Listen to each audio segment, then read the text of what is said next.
Welcome back to Radio Entrepreneurs. I'm Jonathan Freedman, and our next guest in the studio is Joel Stevenson, actually in his remote studio. Now we're in the remote Radio Entrepreneurs studios. Welcome, Joel. Well, thank you. Glad to be here. So, Joel, you are CEO of Yesware. You want to tell our listeners a little about the company and what it is that you guys do?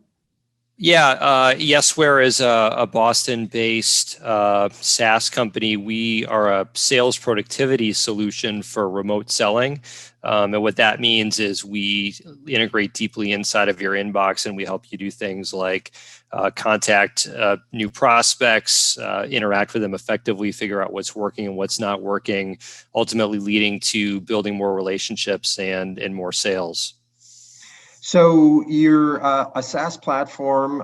You intentionally did not talk about CRM. Are you compatible to CRM? How do you differentiate from what people think of traditionally as customer relationship management software? Yeah, it's interesting. Yesware was founded about 10 years ago, and the founding principle of the company at the time was that there wasn't really software that was built for salespeople. CRM, which was sort of the dominant software sold into sales organizations, was really built for sales management or sales leaders or sales operations. And it was sort of built as, and I remember, doing CRM installations, 20 years ago, really as a method of sort of control and sort of data integrity and understanding. And so the reps were sort of forced to use it. And like, there's a reason that it's actually called Salesforce, is because you have to force your reps to use it.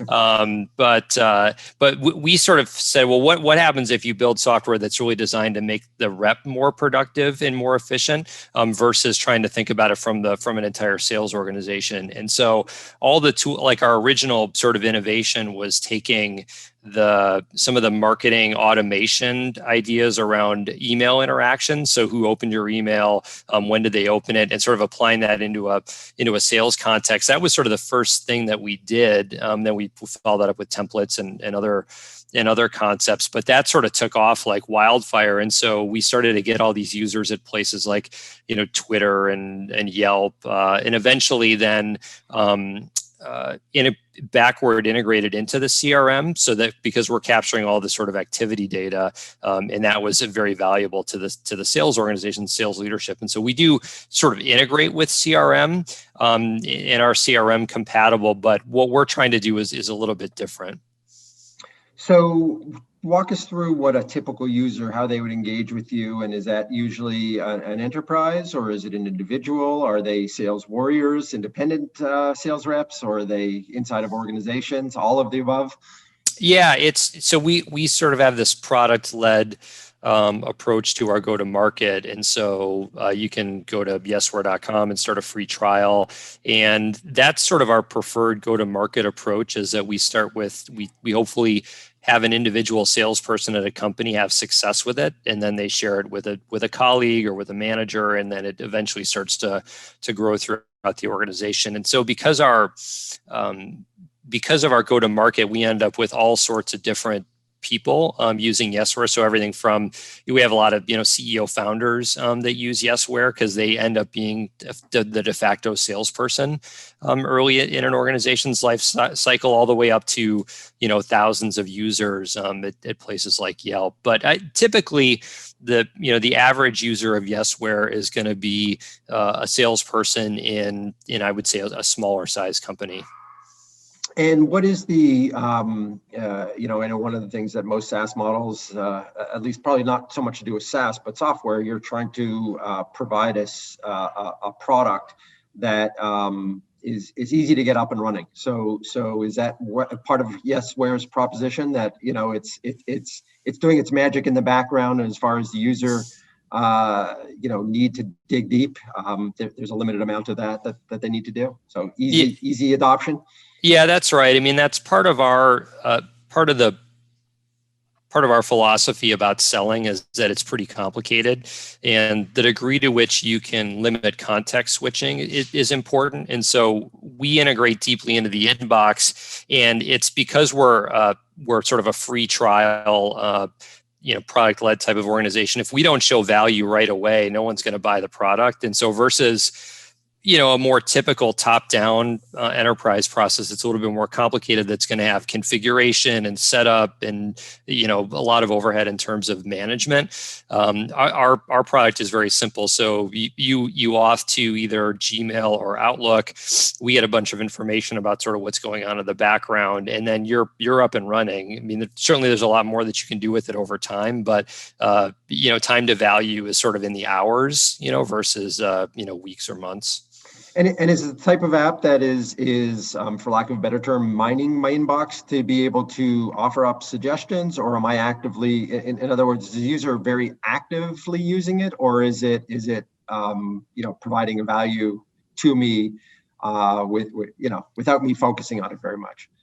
Does that make sense? Well, yeah. So the sort of the most passive thing that we do is if you send out emails to folks, as you get activity on those, we'll notify you that there's activity happening.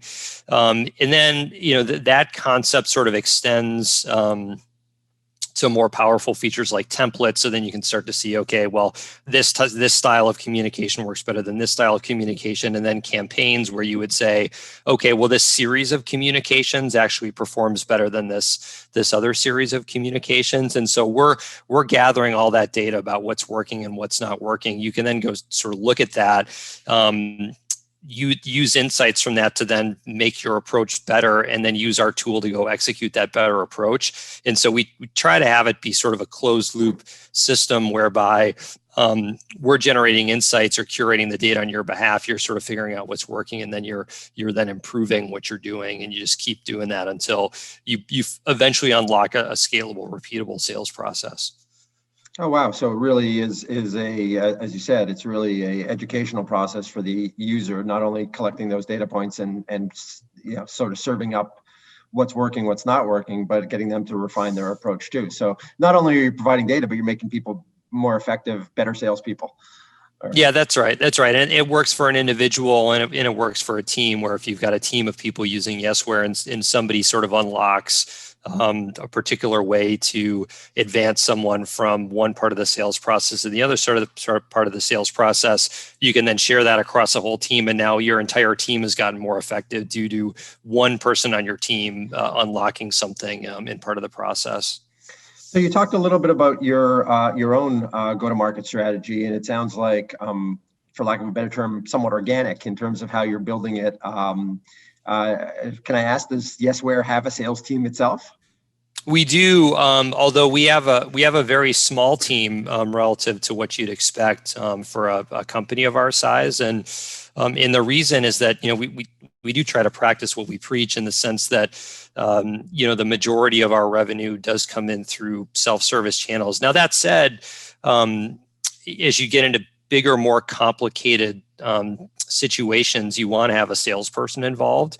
And the way that we've built Yesware is really more for that account executive that's running a little bit more of a complicated, like really sort of solution-oriented consultative sales process. And sales great for a lot of reasons, but eventually you get to a point where a company has a series of questions that can't be easily answered through self-service, or they've got a more complicated or specific use case. They've got security questions, whatever it ends up being, or they've got a complicated buying process internally that self-service is not very compatible with, and you need to have salespeople in the mix for that reason. So we do have a sales team. We also have a customer success team, and they're very active Yesware users.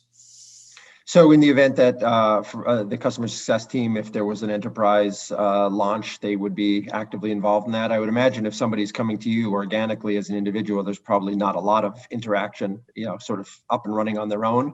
But in the enterprise model, you would have more of a team approach to implementation. Yeah, that's right. Yeah, exactly right. Excellent. So tell our listeners, if they want to get in touch with you or they want to learn more about the product, what's the best way for them to do that? Yeah, well, the best way to learn about the product is our website, www.yesware.com, and our blog, if you're interested in sort of general kind of sales tips and skills. We've got hundreds of articles just about just sort of general selling and what works and what doesn't work, which I'd encourage people to check out. And then if you want to get in touch with me, good old fashioned email is probably the best way. It's jstevenson, JSTEVENSON at yesware.com. So one question that I didn't touch on, Joel, and thank you for the contact information, but it comes to mind is in the midst of a global pandemic, have you guys seen a large uptick? I would imagine a lot of sales professionals, because they're not spending as much time on the road, so to speak, road warriors traveling, visiting clients, have a lot more time to dig into their contact bases and to nurture those relationships. Yeah, that's right. I think a lot of there's if you look at some of the stats that I've seen, there's something like 6 million non-retail salespeople in the U.S. And traditionally, or they're sort of in the late 2010s, the split was about half and half in terms of inside salespeople and outside salespeople. And so maybe that's shifted a little bit, but figure you probably got at least 2 million outside salespeople that now have to figure out effectively how to be inside salespeople. And yes, there are people that we've seen a big influx in our funnel of people trying to figure that out. From big companies in some industries that we maybe haven't seen as much because you can't go out and visit customers anymore. And now all that time that you used to spend traveling and and getting ready, coordinating meetings and all that stuff, none of that happens anymore. And so now, as you sort of look at that old, kind of analog selling process where things are a little bit slower, and the only way you get information back is sort of what you remember and you sort of code into your system or whatever your sort of method of organization is. Now in the digital world, everything is fast and everything is knowable. And so the tactics and techniques that you need to adopt as a salesperson to be effective in this world are a lot different than the ones that you needed in the old world. But still, the core sales practices of asking good questions, understanding business, like being a good partner to somebody, all those things are still the most important things, but all the kind of the tactics that surround that now are a lot different. Excellent. So I imagine that it's been an interesting ride for you, and wish you guys continued success, and love to hear what's coming next. Yeah, great. Our guest on Radio Entrepreneurs has been Joel Stevenson, CEO of Yesware, and we'll be right back with another segment on Radio Entrepreneurs.